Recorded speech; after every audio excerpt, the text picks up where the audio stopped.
Bereit zum Abflug. Gleich mal noch die Sternbasis ein bisschen demoliert. Irgendwie zieht dieses Schiff das an, oder? Oder vielleicht auch nur die Crew, oder der Captain? Der Captain ist tatsächlich ein interessanter Charakter, weil er so divers ist. The start of a new mission is always full of possibility. The Orion Syndicate could sell it as a drug.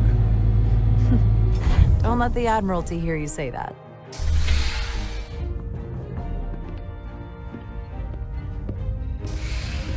Captain on the bridge. Sit. Sit, everyone. You all know, I'm not big on speeches. We're embarking on the first mission since our refit. Let's make it a good one. Disengage docking clamps.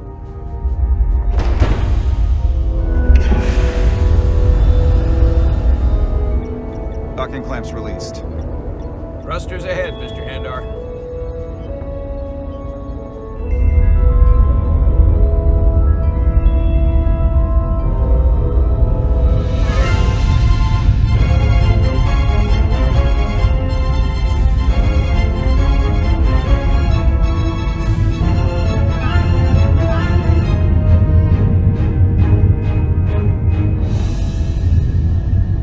Ich finde auch, die Musik erinnert sehr an Der Zorn des Khan.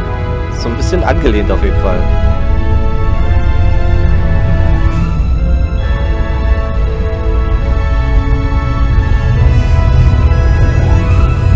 That should do it. Set a course for the Hotari system. Prepare to go to Warp 8. Aye, Captain. You know what? You take this one. Me?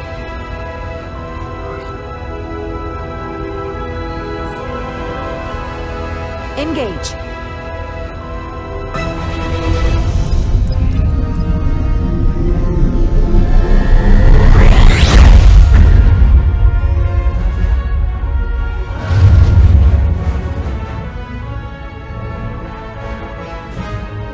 Simple, but effective.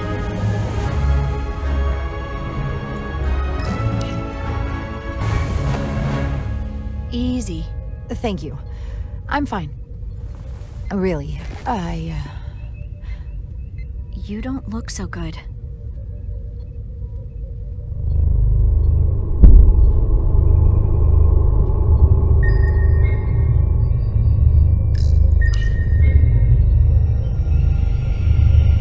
I have to get to sickbay.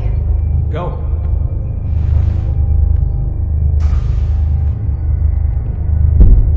Commander, help me get her inside!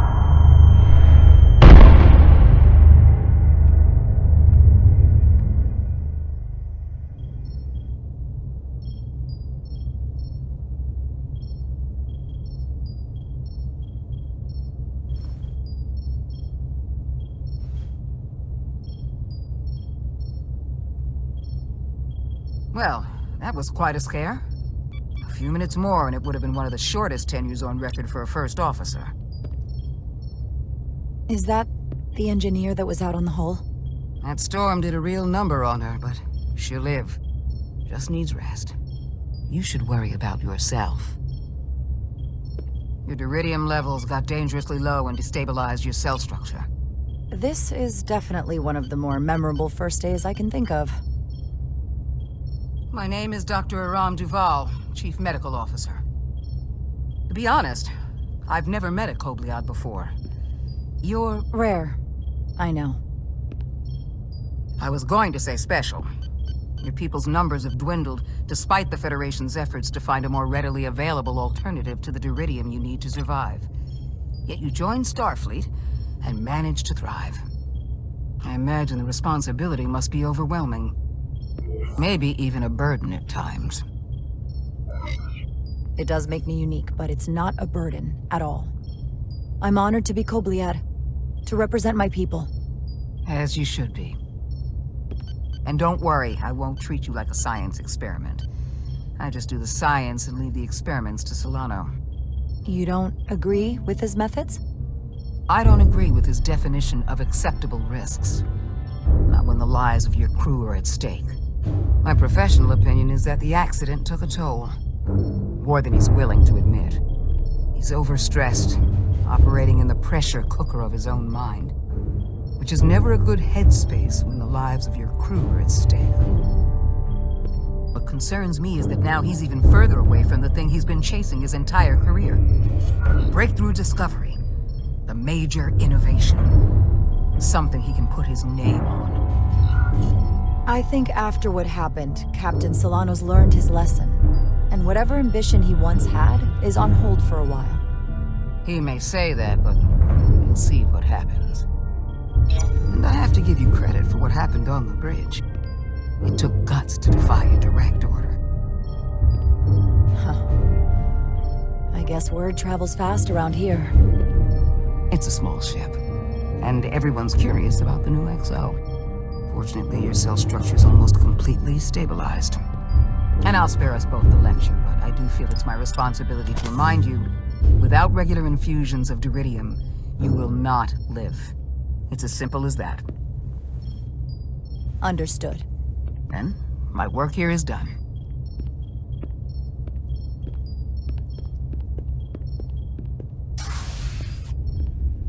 Lieutenant Bedrosian. I came to see if you were okay. We were all pretty worried on the bridge.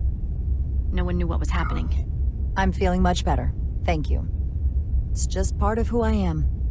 You don't have to explain to me. I understand. I'm just glad you're okay. You trusted me earlier with the shields, and I appreciated that. I want you to know that I have your back. Thank you.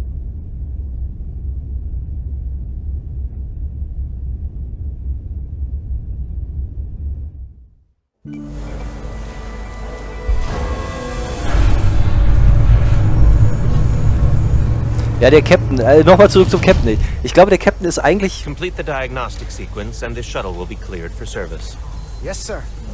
Ein guter... Storm in the Hotari region will interfere with our transporters. So we need all available shuttlecraft in working order.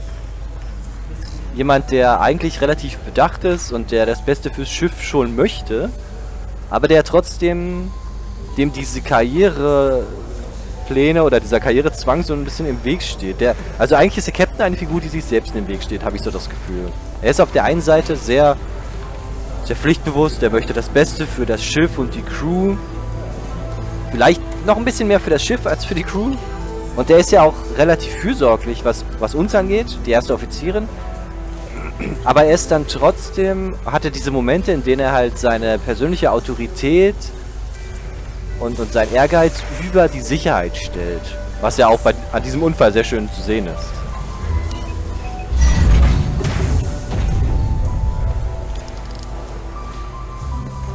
Excuse me, Commander Trebok. Petty Officer Maris, I will leave you to your work.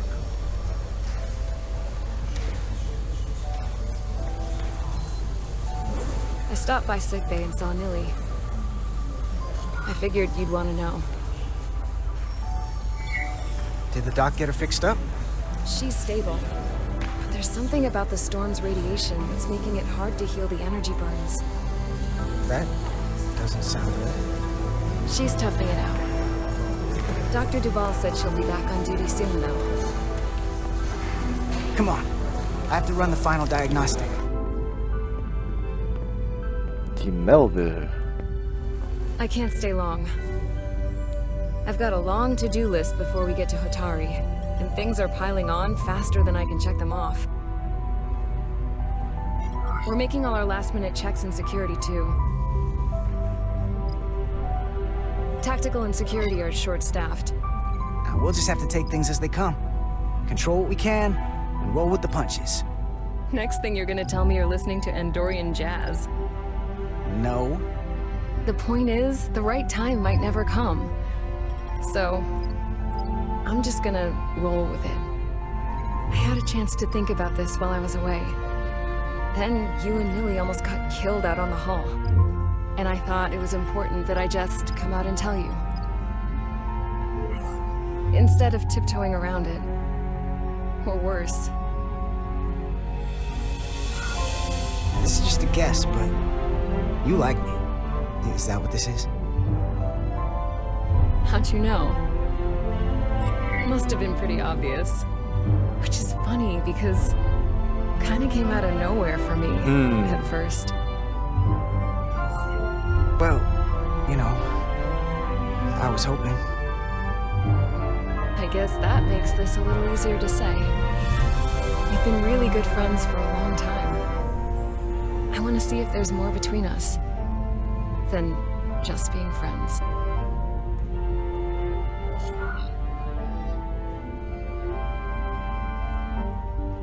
3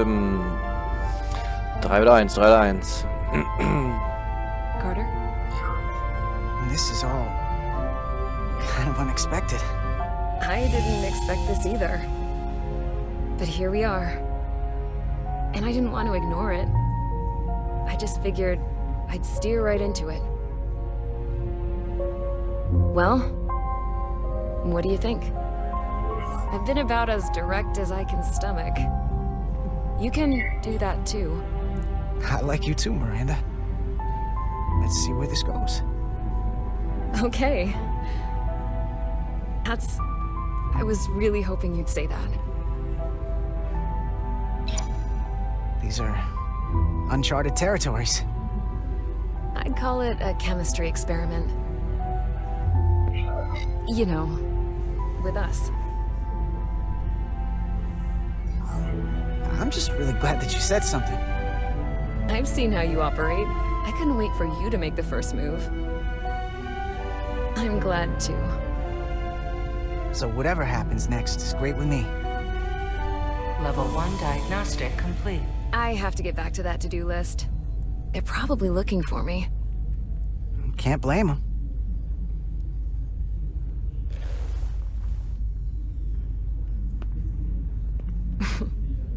I'll be seeing you.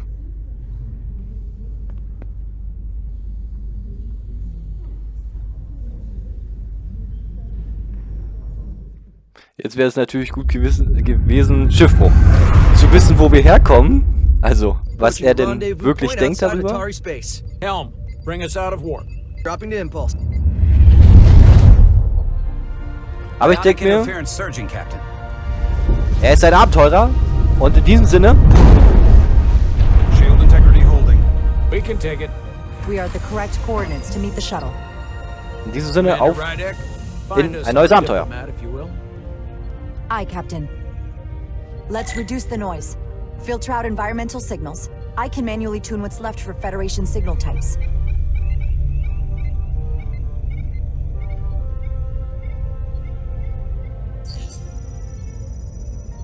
I've located the shuttle. Opening comms. On screen. Shuttle to Resolute. Shuttle to Resolute. Debris field. Lost maneuvering. Losing. I can't get it any clearer. We won't get a transporter lock. It's just not happening. Power up the tractor beam. We'll pull them directly into the docking bay.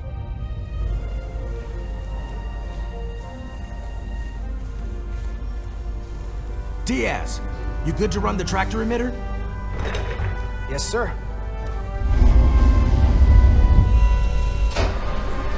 Come on, Diaz. First thing, lock onto the shuttle and stabilize the rotation. Wir dürfen den Traktorstab bedienen.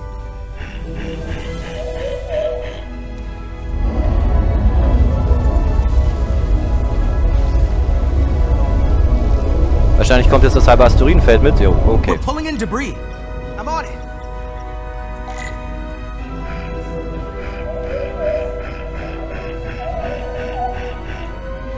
So.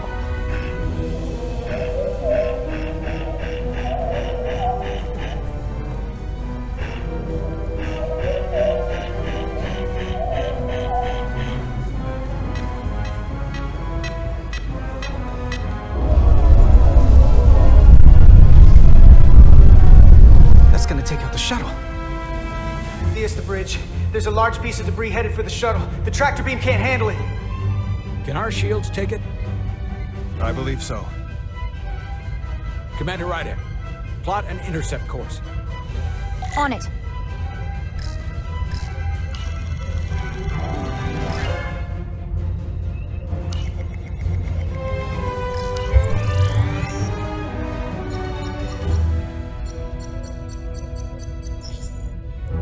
los geht's. Here we go. Maneuvering thrusters bearing 53 Mark 17. 200 meters on an intercept course. Maneuvering.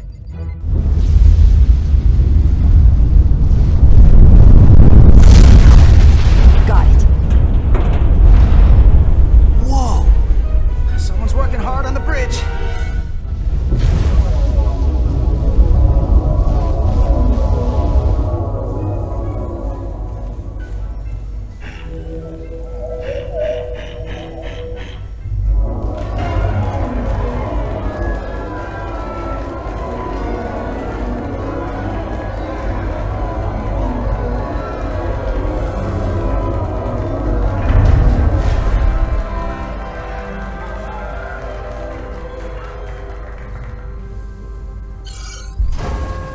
Got the shuttlecraft on board.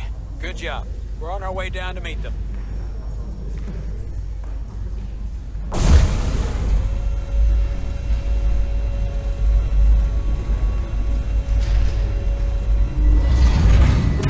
Terra firma, so to speak. Ambassador Spock.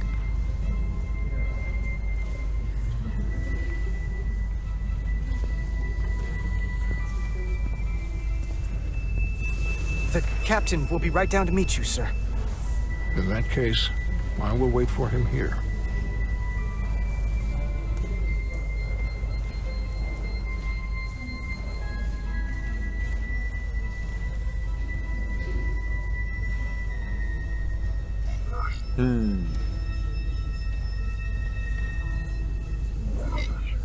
Apologies for the landing, Ambassador.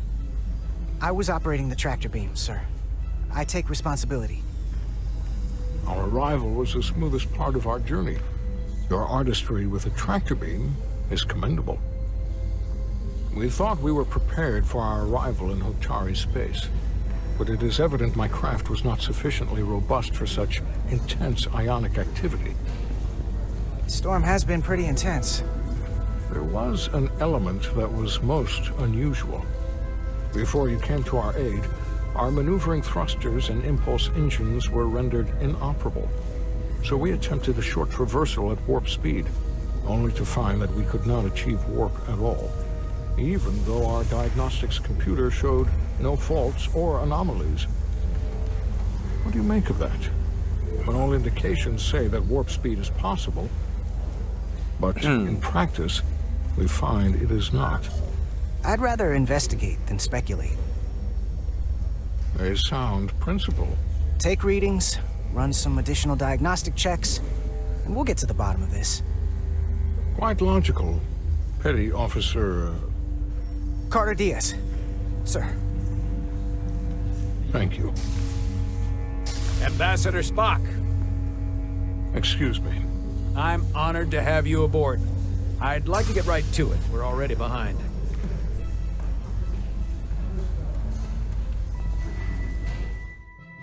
Er kennt unseren Namen.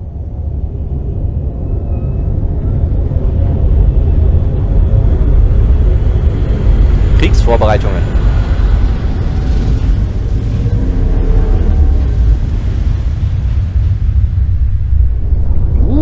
Wir haben den Konferenzraum aus den TNG-Kinofilm. Ambassador Spock, my senior staff.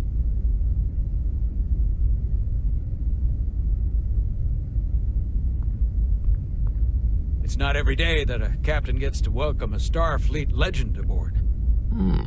You flatter me, Captain Solano. But legend implies the past tense, whereas I am very much focused on our present circumstances. I didn't mean to suggest you were stuck in the past. You're right, Ambassador.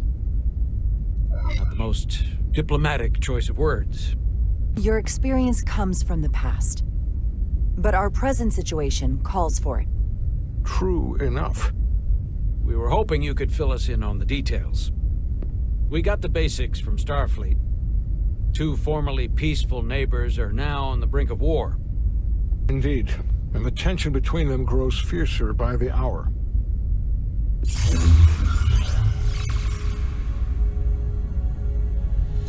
Lydia and Hotari. The Lydians are the more advanced species. They made first contact with the Hotari over a century ago. This is Tau, the Hotari moon. It is rich in dilithium, and for decades, the Hotari and the Illidians have shared a mining operation there. The Illidians provide the technological resources, while the Hotari have served as the labor force. The stability of that arrangement was the source of their peace, until recently. The Hotari have suddenly and forcefully seized control of the mining operations and expelled the Illidians from their system. That is the official story, as told by the Hotari when they requested Federation mediation. But the details remain scant. Communications between all parties have been limited by the ionic interference. How is it the Hotari were able to turn the tables and take the mines against superior forces, especially after decades in this arrangement? Unclear. The answer to that question may be the key to a new, lasting peace, and one that I hope we can uncover during these negotiations. But it is unlikely the relatively primitive Hotari forces would stand a chance against the Illidian fleet if this escalates to open war. Left unchecked, this conflict will result in more bloodshed, which is what we are here to prevent. And the dilithium trade hangs in the balance. Clearly, the Hotari have been exploited in this relationship. Maybe we can persuade them peace is the more profitable alternative for everyone. They both profited from the mines. And for the Hotari, something is better than nothing. Peace is our objective, after all. That is correct. We can call it profitable or mutually beneficial, but at the end of the day, the Hotari are still being exploited for their own resources. True peace is not merely the absence of war. And as such, this conflict will surely come again. Neither the Illidians or the Hotari are members of the Federation, so we can't make them do anything. There is an additional complicating factor I should mention. In the past, the Federation has relied on the Illidians as a source of dilithium. That certainly changes things. The Federation sources its dilithium from a lot of places. Yeah, and this is one of them. That means the Hotari have no reason to trust us.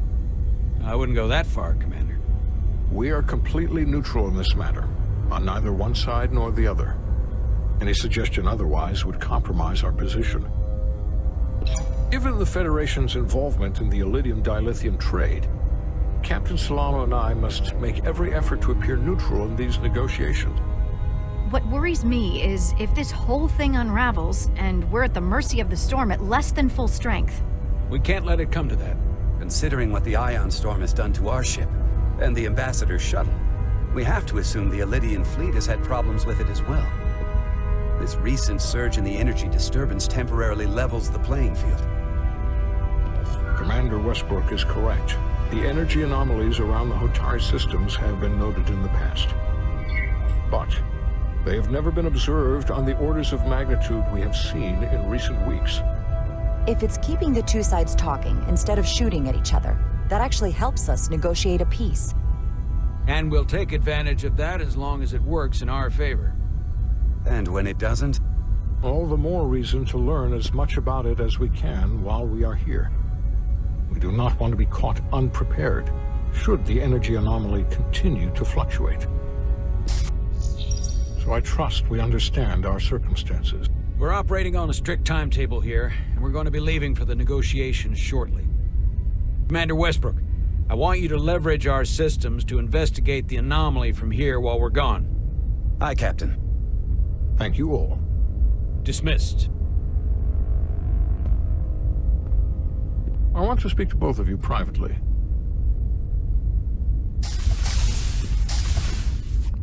Ambassador Spock, I'd like to make a formal introduction. My first officer, Commander Jara Rydek. Commander, as you are aware, there are limits to what Captain Solano and I can do in our official capacity as representatives of the Federation. But someone in an unofficial capacity, your first officer, for example, would not be bound by those restrictions. Commander Rydek could ingratiate herself to certain parties behind the scenes. where they may be more candid in revealing information that could lead to a resolution. She certainly goes her own way. Maybe that helps in this case. It would be unconventional. I'm perfectly happy to work outside the lines. And by extension, you will be doing your duty, Commander. Just not too far outside the lines. Well, I hope Commander Rydek will have more luck finding out what really happened than we will through official diplomatic channels. The fate of the negotiations, the interests of the Federation, and the prospect for peace may very well depend on it.